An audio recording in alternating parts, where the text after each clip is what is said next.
Voters this spring will decide who oversees public education here in Wisconsin. And before that April election, there is a primary next month to narrow the field to 2. CBS 58's AJ Byattpour interviewing each of the candidates, and he joins us now live with the first in his series of profiles, giving you a better idea of where the candidates stand. AJ? Well, Jessup, 3 people are running for superintendent of public education in Wisconsin. The incumbent, Jill Underly, is seeking a second term. Sauk Prairie Superintendent Jeff Wright was first to enter the race as a challenger. And we begin our series with the newest candidate, literacy consultant Brittany Kinser, who sat down with us for her first interview since launching her campaign this week. I think the biggest change needs to be restoring high standards. The foundation of Brittany Kinser's campaign is undoing changes the DPI made last year. State Superintendent Jill Underly lowered the cut scores that categorize how students tested. Kinser tells us if elected, she would realign with the stricter national scoring scale. When you say high standards, what do you mean? We need to go back to where we used to be aligned to NAEP standards, so that I agree with what the governor said, too, that we need to restore and go back to NAEP.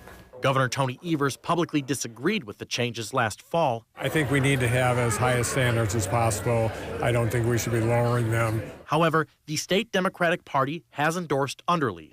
Kinser, meanwhile, says she has good relationships with both the governor's office and GOP legislative leaders.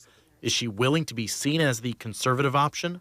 If a Republican fundraiser wanted to have an event to raise money for your campaign, would you show up at it?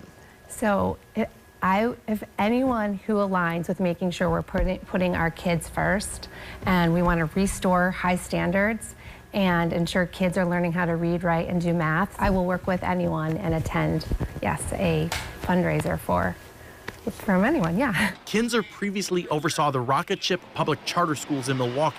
She supports school choice, but did not take a stance on whether Wisconsin should raise the income limit on which families are eligible for private school vouchers. Do you have a position, though, on that, on whether that cap should be raised? I haven't looked into that as directly. I'm thinking more about what the kids need in the classroom. I also asked Kinser if she believed schools should be required to notify parents if a child seeks to be addressed by a name or gender different than what they were assigned at birth. Kinser said, quote, "I think there should be a conversation with parents." Natalie and Jessup, the primary election narrowing this field down to 2 is going to be on February 18th.